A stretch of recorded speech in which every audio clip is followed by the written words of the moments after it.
എത്ര പേര് രാവിലെ എണീറ്റ് ജ്ഞാനത്തിന് വേണ്ടി പ്രാർത്ഥിച്ചു? എത്ര പേര് പ്രാർത്ഥിച്ചു? ഒന്ന് കൈ വീശി കാണിച്ചേ. Price the Lord. ഇന്ന് ഈ നാടിന് രക്ഷയുണ്ടായിരിക്കുന്നു. Price the Lord. നമ്മൾക്ക് ഇന്നത്തെ കൺവെൻഷനിലെ പരിശുദ്ധാത്മാവിൻ്റെ ഗാനം ആലപിക്കുന്നതിന് മുമ്പ് വീണ്ടും നമുക്ക് അല്പസമയം ഈ വിശുദ്ധ കുർബാനയിൽ നമ്മൾ ഇന്ന് കേട്ടു പരിശുദ്ധാത്മാവിനെ കുറിച്ച് തന്നെയാണ് ഈ നാളുകളിലെല്ലാം നമ്മൾ കേൾക്കുന്നത്. പരിശുദ്ധാത്മാവിനെ കുറിച്ച് നമ്മൾ കേൾക്കുമ്പോഴെല്ലാം മനസ്സിലാക്കേണ്ട ആദ്യത്തെ കാര്യം, പരിശുദ്ധാത്മാവ് ജ്ഞാനത്തിൻ്റെയും അറിവിൻ്റെയും വിവേകത്തിൻ്റെയും ബുദ്ധിയുടെയും ധൈര്യത്തിൻ്റെയും ആത്മാവാണ്. അതെല്ലാമാണ് ജ്ഞാനത്തിൻ്റെയും അറിവിൻ്റെയും വിവേകത്തിൻ്റെയും ബുദ്ധിയുടെയും ധൈര്യത്തിൻ്റെയും. ഇത് നമ്മളുടെ കുടുംബത്തിൽ ഓരോരുത്തർക്കും കിട്ടിയാൽ പിന്നെ നമ്മൾക്ക് വല്ല പ്രശ്നമുണ്ടോ? ഉണ്ടോ? അപ്പോൾ ഇതാണ് നമ്മൾ പരിശുദ്ധാത്മാവിലൂടെ ചെറുപ്പം മുതലേ തന്നെ നമ്മൾ പഠിച്ചിരിക്കുന്നത്. നമ്മുടെ അമ്മാമ്മമാരെല്ലാം രാവിലെ എണീറ്റ് കഴിഞ്ഞാൽ കൊന്ത ചലനയ്ക്ക് മുമ്പ് അവരെന്ത് ചെല്ലും? പരിശുദ്ധാത്മാവേ നീ എഴുന്നള്ളി വരണമേ. ഇല്ലേ അമ്മാമേ? ഇല്ലേ അമ്മമാർ? ഇതാണ്. പക്ഷെ അതിൻ്റെ അർത്ഥം മുഴുവനൊന്നും മനസ്സിലാക്കിയിട്ടൊന്നും അല്ല. എന്നാലും ഈ പരിശുദ്ധാത്മാവിൻ്റെ ഗാനം ആലപിക്കാതെ രാവിലെ അവർ ഒരു കാര്യത്തിലും ഇടപെടില്ല. ഈ അവസ്ഥ നമ്മൾ തുടരണം. പരിശുദ്ധാത്മാവിന് നമുക്ക് നൽകിയിരിക്കുന്നത് എല്ലാ വ്യക്തികളിലും, പ്രത്യേകിച്ച് മാമോദീസ സ്വീകരിച്ച നാം എല്ലാവരിലും പരിശുദ്ധാത്മാവിനെ നൽകി കഴിഞ്ഞിരിക്കുന്നു. നമുക്ക് പരിശുദ്ധാത്മാവ് സ്വീകരിച്ച് കഴിഞ്ഞിരിക്കുന്നു. ഇനിയും പറന്നിറങ്ങണേന്നോ വരണമേന്നോ ഒരിക്കലും പ്രാർത്ഥിക്കേണ്ട ആവശ്യമില്ല. മറിച്ച് എന്നിൽ വസിക്കുന്ന പരിശുദ്ധാത്മാവേ, എന്നെ ജ്ഞാനം നിറയ്ക്കണേ, അറിവ് നിറയ്ക്കണേ, വിവേകം നൽകണേ, വിജ്ഞാനം നൽകണേ, ധൈര്യം നൽകണേ, വിശ്വാസം നൽകണം. ഇതൊക്കെ പരിശുദ്ധാത്മാവിൻ്റെ ദാനങ്ങൾ. ദാനങ്ങൾ എന്ന് പറഞ്ഞാൽ ഫ്രീ ഗിഫ്റ്റ്, സൗജന്യമായി നൽകുന്നതാണ്. ഒരു കടയിലും പോകണ്ട, ഒരു പൈസയും കൊടുക്കണ്ട. അതൊക്കെയാണ് പഴയ നിയമം മുതലേ പറയുന്നത്. നിങ്ങൾ ജലാശയത്തിലേക്ക് വരുവിൻ, അല്ലെങ്കിൽ എൻ്റെ അടുക്കിലേക്ക് വരുവിൻ, സൗജന്യമായിട്ട് കുടിക്കുവിൻ, സൗജന്യമായി ഭക്ഷിക്കുവിൻ. ഈശോ തിരുനാളിൻ്റെ അവസാന ദിവസത്തിൽ ഉച്ചസ്വരത്തിൽ പ്രഖ്യാപിച്ചുകൊണ്ട് പറഞ്ഞു, ദാഹിക്കുന്നവർ എൻ്റെ അടുക്കൽ വരട്ടെ, അവർ എന്നിൽ നിന്ന് കുടിക്കട്ടെ. വിശ്വസിക്കുന്നവന്റെ ഹൃദയത്തിൽ നിന്നും ജീവജലത്തിന്റെ അരുവികൾ ഒഴുകും. കണ്ടോ? വിശ്വസിക്കുന്നവന്റെ ഹൃദയത്തിൽ നിന്ന് പുറത്തേക്ക് ഒഴുകുന്ന പറയണേ. അപ്പോൾ വിശ്വസിക്കുന്നവന്റെ ഹൃദയത്തിൽ എന്തുണ്ട്? പരിശുദ്ധാത്മാവുണ്ട്. എന്നിട്ട് തുറന്നെഴുതിയിരിക്കുകയാണ്, ഇത് വിശ്വസിക്കുന്നവർക്ക് നൽകാനിരിക്കുന്ന പരിശുദ്ധാത്മാവിനെ കുറിച്ചാണ്. അപ്പോൾ പരിശുദ്ധാത്മാവിന് നൽകപ്പെട്ടിട്ടില്ല, കാരണം യേശു മഹത്വീകരിക്കപ്പെട്ടിട്ടില്ല. എപ്പോഴാണ് യേശു മഹത്വീകരിച്ചത്? ഈ ഉയർപ്പിന്റെ കൂടെയും അതിനുശേഷം സ്വർഗാരോഹണത്തിലൂടെയും അതിനുശേഷം പന്തക്കുസ്തായിലൂടെയും. പന്തക്കുസ്ത തിരുനാളിലേക്കാണ് നമ്മൾ നീങ്ങുന്നതെങ്കിലും പന്തക്കുസ്ത സംഭവിച്ചു കഴിഞ്ഞ് ആ പന്തക്കുസ്തായിലൂടെ നമ്മൾ ഓരോരുത്തരിലും പരിശുദ്ധാത്മാവ് നിറഞ്ഞ് തുളുമ്പിയിരിക്കുന്ന അവസ്ഥയാണ് നമ്മളിപ്പോൾ. ആ ബോധ്യത്തിലാണ് ഈ ഗാനം എഴുതിയിരിക്കുന്നത് തന്നെ. ഈ ഗാനം പ്രത്യേകമായി എഴുതിയിരിക്കുന്ന ഒരു ഗാനമാണ്. പരിശുദ്ധാത്മാവ് തന്നെ പറഞ്ഞു തന്ന വരികളാണിത്.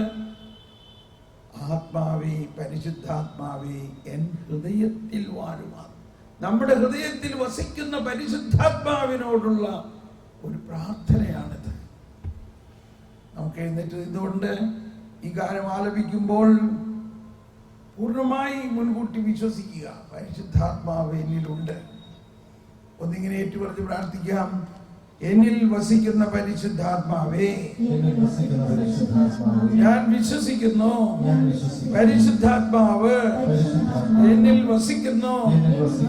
ഞാൻ പരിശുദ്ധാത്മാവിന്റെ ആലയമാണെന്നും ദൈവാത്മാവ് എന്റെ ആത്മാവിൽ ലയിച്ചു ചേർന്നിരിക്കുന്നു എന്നും എന്റെ ആത്മാവിന് നിത്യജീവൻ നൽകി കഴിഞ്ഞിരിക്കുന്നു എന്ന് ഞാൻ വിശ്വസിക്കുന്നു. പാപിയായ ഞാൻ ദൈവ മകനായി മാറിയിരിക്കുന്നു. ഞാൻ വിശ്വസിക്കുന്നു എന്നിൽ വസിക്കുന്ന പരിശുദ്ധാത്മാവേ,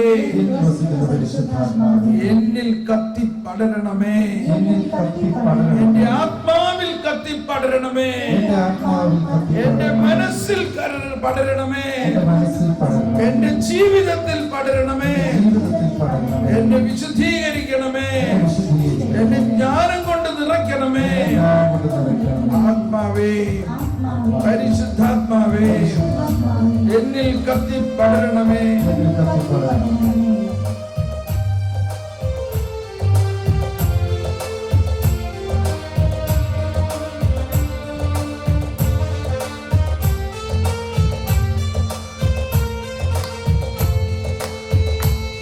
കൈയടിച്ചു പാടാം.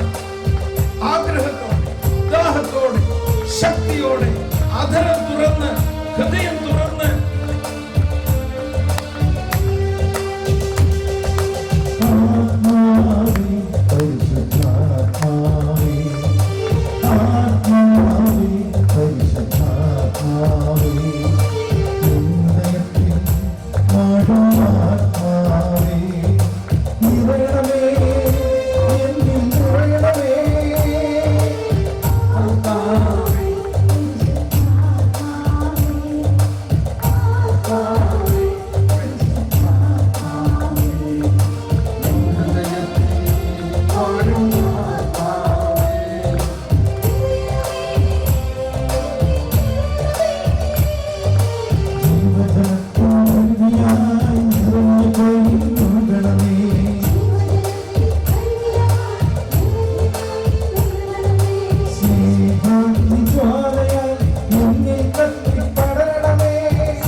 സ്വർഗരാജ്യം തന്നെ അവനോടുകൂടെ തന്നോടുകൂടെ സ്വർഗരാജ്യം തന്നെ അവനോടുകൂടെ പുത്രനോടുകൂടെ സ്വർഗരാജ്യം തന്നെ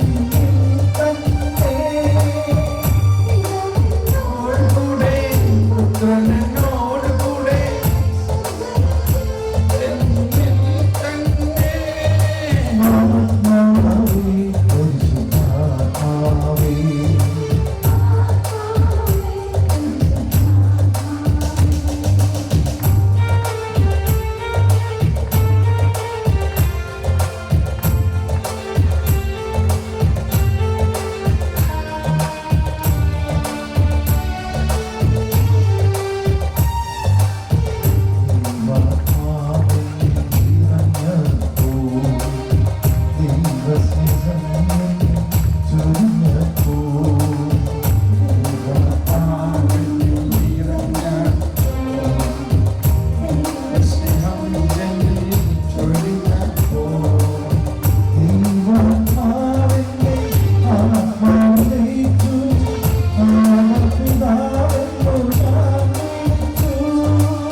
യേശുവിനെ മരിച്ചവരിൽ നിന്നും ഉയർപ്പിച്ചവന്റെ ആത്മാവ് നിങ്ങളിൽ വസിക്കുന്നുണ്ടെങ്കിൽ, യേശുവിനെ മരിച്ചവൻ ഉയർപ്പിച്ചവൻ നിങ്ങളിൽ വസിക്കുന്ന തന്റെ ആത്മാവിലൂടെ നിങ്ങളുടെ മർത്യ ശരീരങ്ങൾക്ക് പുതുജീവൻ നൽകും.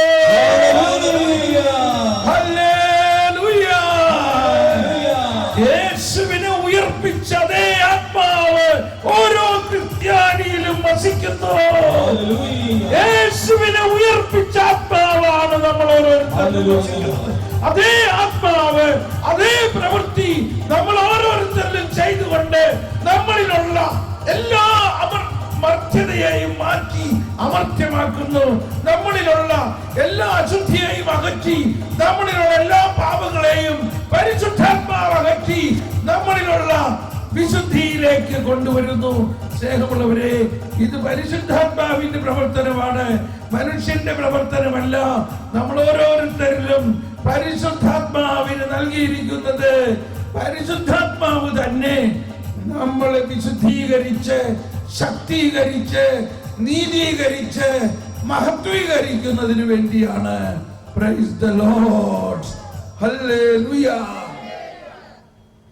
ത്രിത്വൈക ദൈവമാണ് നമ്മളിൽ വസിക്കുന്നത്. നമ്മുടെ കൂടെ ബലവാനാം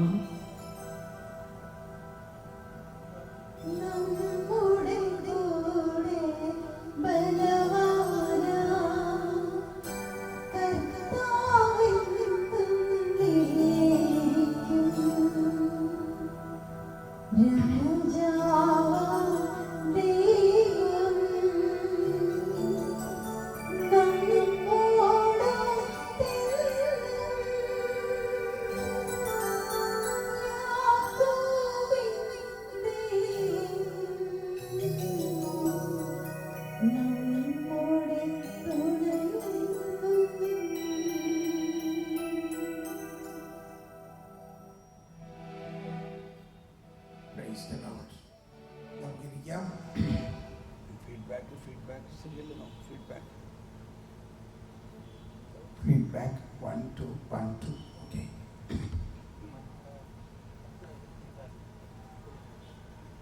Praise the Lord. Praise the Lord. Hallelujah, hallelujah.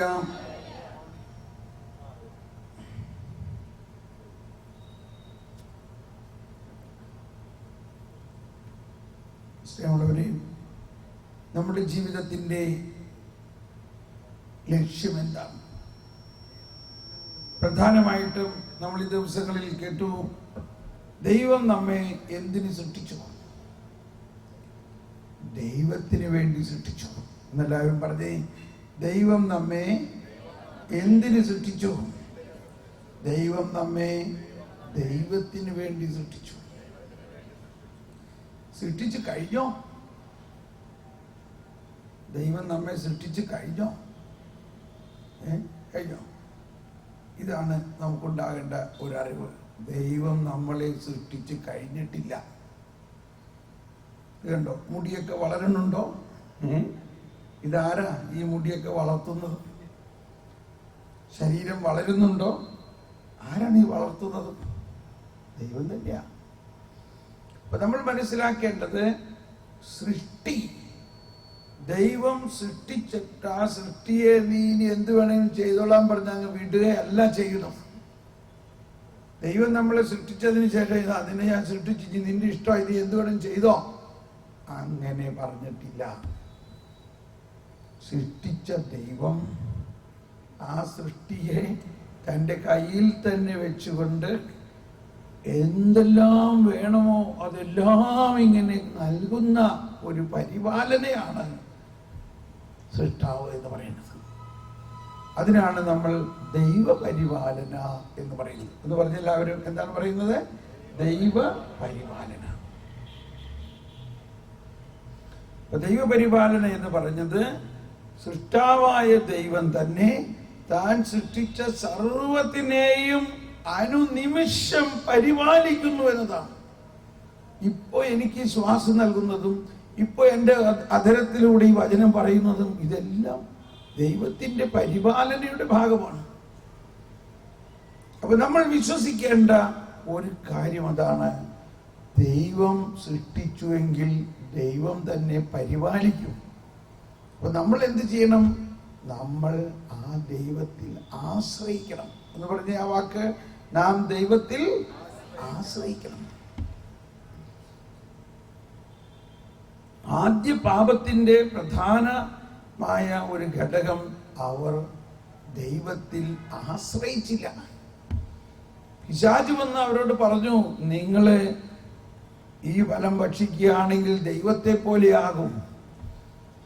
അവർക്കുണ്ടായിരുന്ന അജ്ഞത ഇതായിരുന്നു, അവർ ദൈവത്തെ പോലെ തന്നെ ആയിരുന്നു എന്നത് അവർ മനസ്സിലാക്കിയില്ല. അവരെ ദൈവം സൃഷ്ടിച്ചത് എങ്ങനെയായിരുന്നു? ദൈവത്തിന്റെ ഛായയിലും സാദൃശ്യത്തിലുമാണ് ദൈവം അവരെ സൃഷ്ടിച്ചതെങ്കിലും അതവർക്ക് മനസ്സിലായില്ല. അപ്പൊ ഇന്നും നമ്മളുടെ പ്രശ്നം അതാണ്. നമ്മളെ ദൈവം ദൈവത്തിന്റെ ഛായയിലും സാദൃശ്യത്തിലും ആണ് സൃഷ്ടിച്ചതെങ്കിലും നമ്മൾ ഇപ്പോഴും അത് വേണ്ട രീതിയിൽ മനസ്സിലാക്കുന്നില്ല. എന്താണ് ഈ ഛായ, ഈ സാദൃശ്യം എന്ന് പറഞ്ഞാൽ? എന്താണ് ഛായ എന്ന് പറഞ്ഞാൽ? ഛായ എന്ന് പറഞ്ഞാൽ ദൈവത്തിന്റെ വ്യക്തിത്വമാണ്. ദൈവം ഒരാളാണ്. ആ ഒരു ദൈവത്തിൽ 3 ആളുകളുണ്ടെന്ന് നമ്മൾ പഠിച്ചിട്ടില്ലേ? ആരെല്ലാമാണത്? ഒന്നാമത്തെ വ്യക്തി ആരാണ്? പിതാവ്. രണ്ടാമത്തെ ആൾ ആരാണ്? പുത്രൻ തമ്പുരാൻ. മൂന്നാമത്തെ ആൾ ആരാണ്? റുവാദ കുദ്സ തമ്പുരാൻ. കണ്ടോ, ആൾ. എന്നിട്ട് ദൈവം പറയുകയാണ്, സകലതും സൃഷ്ടിച്ചതിന് ശേഷം ദൈവം അരുളി ചെയ്യാണ്, ഇനി നമുക്ക് ഇതിനേക്കാൾ എല്ലാം ശ്രേഷ്ഠമായ ഒന്ന് സൃഷ്ടിക്കണം. അതെന്താ? നമ്മളെ പോലെ തന്നെയുള്ള മനുഷ്യരെ സൃഷ്ടിക്കണം. അവരാരെ പോലെ ഇരിക്കും? നമ്മുടെ സ്വന്തം ഛായയിലും സാദൃശ്യത്തിലും അവരെ സൃഷ്ടിക്കണം.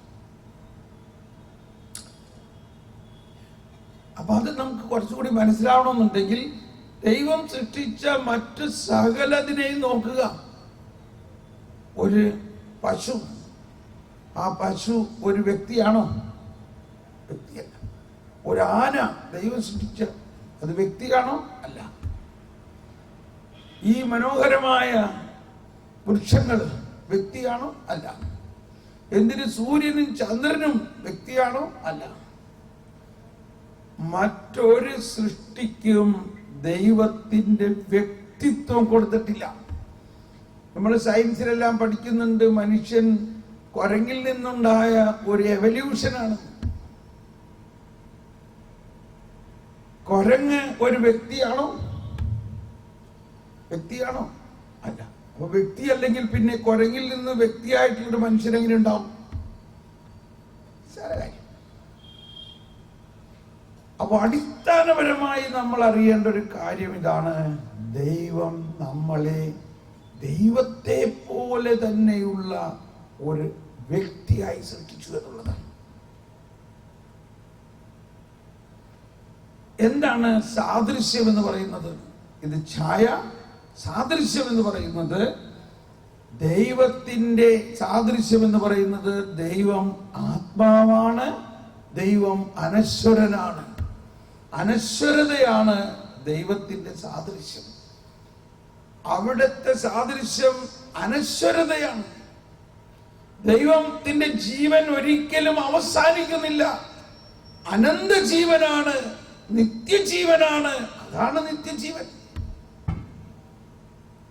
ഒരിക്കലും അവസാനിക്കാത്ത ഒരു ജീവിതമാണ് ദൈവത്തിൻ്റെത്. ആ അനന്തത, അനശ്വരത, നിത്യത ദൈവം മനുഷ്യന് നൽകി. അങ്ങനെ അനശ്വരതയിലാണ് ദൈവം മനുഷ്യനെ സൃഷ്ടിച്ചത്. അതുകൊണ്ടാണ് ചിലര് പുനർജന്മം എന്തുകൊണ്ടെന്ന് പറയുന്നു. പുനർജന്മം എങ്ങനെയാ പുനർജന്മം ഉണ്ടാകണേ? പുനർജന്മം ഒന്നില്ല. ഈ ജീവിതത്തിൽ ഒരു ജന്മം, അടുത്ത ജീവിതത്തിൽ വേറൊരു ജന്മം. അടുത്ത ജീവിതം ഉണ്ടെങ്കിലല്ലേ ജന്മം ഉണ്ടാവുള്ളൂ. ഒരിക്കലും മനുഷ്യന് വേറൊരു ജീവിതമില്ല. ഒറ്റ ജീവിതമേ ഉള്ളൂ മനുഷ്യാത്മാവിന്. ദൈവത്തെ പോലെ തന്നെയുള്ള ഒറ്റ ജീവൻ. അത് അനന്തമാണ്, അത് അവസാനിക്കുന്നില്ല. അവസാനിച്ചാലല്ലേ അടുത്ത ജീവിതം ഉണ്ടാവുക.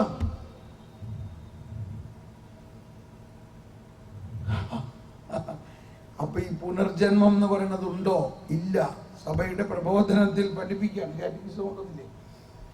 സഭയുടെ പ്രബോധനത്തിൽ ഉള്ള ഒരു കാര്യം കൂടിയാണ്. പുനർജന്മം എന്ന ഒന്നില്ല. കാരണം മനുഷ്യന് ഒരു ജന്മമേ ഉള്ളൂ. ആ ജന്മത്തിൽ തന്നെ അവൻ ദൈവത്തിന്റെ സാദൃശ്യത്തിലാണ്. അതിനാൽ അവൻ ഒരിക്കലും മരിക്കുന്നില്ല. Praise the Lord. അവൻ ഒരിക്കലും മരിക്കുന്നില്ല. അവൻ ഇവിടെ വെച്ച് മരിക്കുന്നു എന്നെല്ലാം നമ്മൾ പറയേണ്ടതിന്റെ അർത്ഥം അവന്റെ ശരീരം മരിക്കുന്നു, ആത്മാവ് ദൈവത്തിലേക്ക് പോകുന്നു.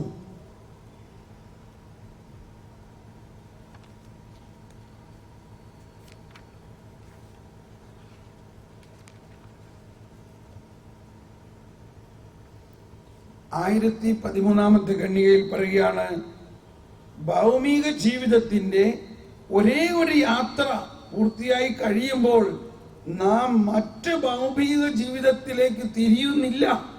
മനുഷ്യൻ ഒരിക്കൽ മരിക്കണമെന്ന് നിശ്ചയിക്കപ്പെട്ടിരിക്കുന്നു. മരണത്തിന് ശേഷം പുനർജന്മം ഇല്ല. അപ്പൊ ഇതെല്ലാം നമ്മൾ പറയുന്നതിന്റെ അർത്ഥം നമ്മൾ ദൈവത്തെ പോലെയാണ്. അങ്ങനെ ദൈവം മനുഷ്യനെ ദൈവത്തെ പോലെ സൃഷ്ടിച്ച ആ നിഷ്കളങ്കമായ അവസ്ഥ, പരമപരിശുദ്ധമായ അവസ്ഥ പാപം മൂലം നഷ്ടപ്പെട്ടു. ആ നഷ്ടപ്പെട്ട അവസ്ഥ യേശു തന്റെ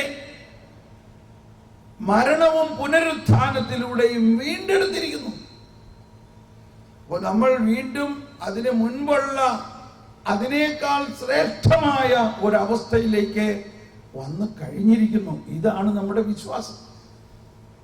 അതാണ് സുസമാചാർ അല്ലെങ്കിൽ സദ്വാർത്ത എന്ന് പറയുന്നത്.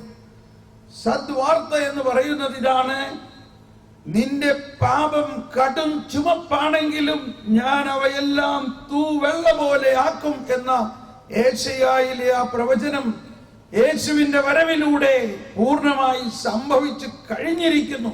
ഇനി ആരും പാപത്തിന്റെ അടിമത്വത്തിലോ പാപത്തിന്റെ ശാപത്തിലോ കുടുങ്ങിക്കിടക്കേണ്ടതില്ല. യേശുക്രിസ്തു വന്ന് സകല മനുഷ്യരെയും ആദം വരെയുള്ളവരെയും മോചിപ്പിച്ച് ആദ്യ പാപം ചെയ്ത ആദത്തെ സ്വർഗത്തിലേക്ക് എടുത്തു കഴിഞ്ഞിരിക്കുന്നു. Price the Lord. യേശയ്യായുടെ പുസ്തകത്തിൽ 1-ാം അധ്യായത്തിൽ 18-ാമത്തെ വചനമാണ് നമ്മൾ ഇപ്പോൾ കേട്ടത്. വായിക്കാം. യേശയ്യാ 1:18. വരുവിൻ നമുക്ക് രമ്യതപ്പെടാം. നിങ്ങളുടെ പാപം കടും ചുമപ്പാണെങ്കിലും അവ മഞ്ഞുപോലെ വെണ്മയുള്ളതായി തീരും. അവ രക്തവർണ്ണമെങ്കിലും കമ്പിളി പോലെ വെളുക്കും. ഇതാര് ചെയ്യും? ദൈവം തന്നെ ചെയ്യും. എന്തിനു ചെയ്യും? ദൈവം സൃഷ്ടിച്ച ഓമന മകനായ ആദവും ഹവ്വയും അവരുടെ സന്തതികളെയും ദൈവം സൃഷ്ടിച്ചതിനെ നശിക്കാൻ ദൈവം അനുവദിക്കുമോ? ഒരിക്കലുമില്ല. നമ്മളൊരു വീടുണ്ടാക്കി അല്ലെങ്കിൽ നമ്മളൊരു സ്ഥലം മേടിച്ചാൽ ആദ്യം നമ്മൾ എന്ത് ചെയ്യും? ആ സ്ഥലത്തിന് വേലി കെട്ടും. കാരണം നമ്മുടെ സ്ഥലത്തിൽ നിന്ന് ഒരു കോഞ്ഞാട്ട പോലും ആരും എടുത്തുകൊണ്ട് പോകാൻ പാടില്ല. അതുകൊണ്ട് വേലി കെട്ടി സംരക്ഷിക്കും. ഈ മനുഷ്യന് തന്റെ സമ്പത്തിനെ സംരക്ഷിക്കാൻ അറിയാമെങ്കിൽ ദൈവം സൃഷ്ടിച്ച മനുഷ്യനെ സംരക്ഷിക്കാൻ ദൈവത്തിന് അറിയാഞ്ഞിട്ടാണോ?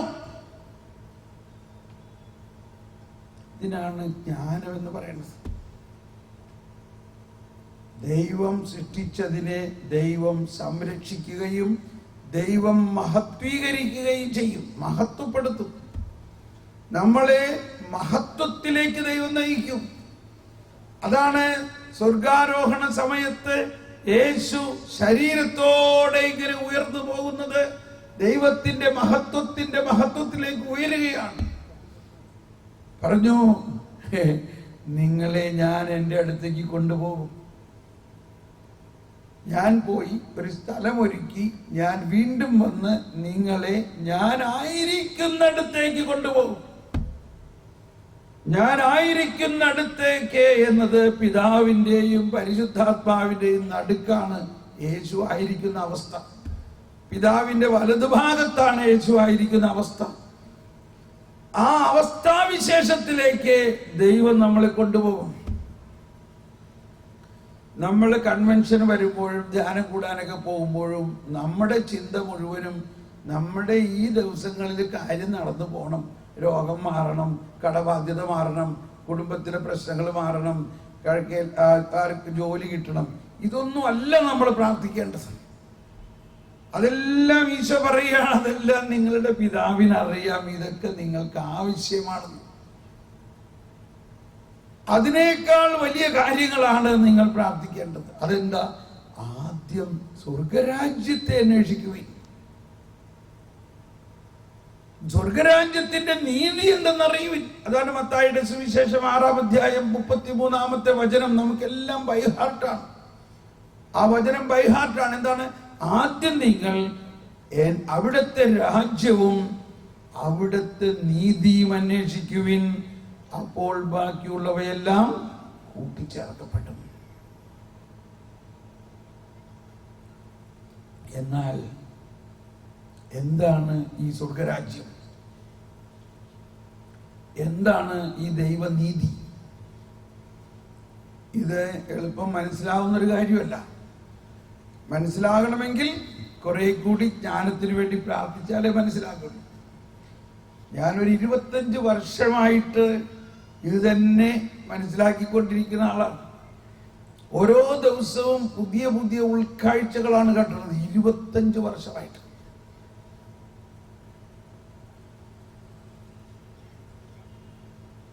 നിങ്ങളുടെ 16-ാമത്തെ കൺവെൻഷനാന്നാ പറയണത്. അപ്പൊ നല്ല കാര്യം.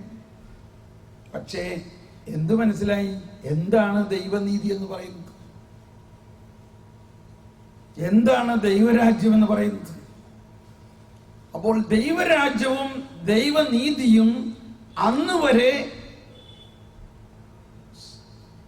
മോശയുടെ നിയമപ്രകാരം നടത്തിരുന്ന ഒരു നീതി ഉണ്ടായിരുന്നു. അതല്ല, അതിൽ നിന്നും വ്യത്യസ്തമായ ഒരു നീതിയാണ്. അതുകൊണ്ടാണ് ഈശോ മലയിലെ പ്രസംഗത്തിലാണ് ഈ കാര്യം വ്യക്തമായി പറയുന്നത്. മലയിലെ പ്രസംഗത്തിൽ 5-ാം അധ്യായത്തിൽ 17 മുതലുള്ള വചനങ്ങളിൽ പറയുന്നു, നിയമത്തെയോ പ്രവാചകന്മാരെയോ അസാധുവാക്കാനാണ് ഞാൻ വന്നതെന്ന് നിങ്ങൾ വിചാരിക്കരുത്. അസാധുവാക്കാനല്ല, പൂർത്തിയാക്കാനാണ്. അതെല്ലാവരും ഈ വചനം ഒന്ന് ഏറ്റു പറഞ്ഞേ. നിയമത്തെയോ പ്രവാചകന്മാരെയോ അസാധുവാക്കാനാണ് ഞാൻ വന്നതെന്ന് നിങ്ങൾ വിചാരിക്കരുത്. അസാധുവാക്കാനല്ല, പൂർത്തിയാക്കാനാണ് ഞാൻ വന്നത്. ഇതൊരു ആന്റിസിപ്പേറ്ററി ബെയില് പോലെയാണ്. മുൻകൂട്ടി ജാമ്യം എടുക്കുകയാണ് ഈശോ. കാരണം ഈശോ ഇനി പഠിപ്പിക്കാൻ പോകുന്ന കാര്യങ്ങളിൽ അധികവും അതിൻ്റെ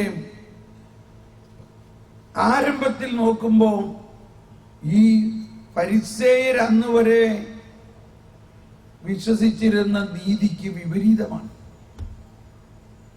ഫരിസേയരും നിയമജ്ഞരും സദ്ദുക്കായരും ഇവരെല്ലാവരും പറഞ്ഞ് പഠിപ്പിച്ചിരുന്നതിന് വിപരീതമായ ഒരു നീതിയാണ് യേശു പറയാൻ പോകുന്നതും പ്രസംഗിക്കാൻ പോകുന്നതും നടപ്പാക്കാൻ പോകുന്നതും.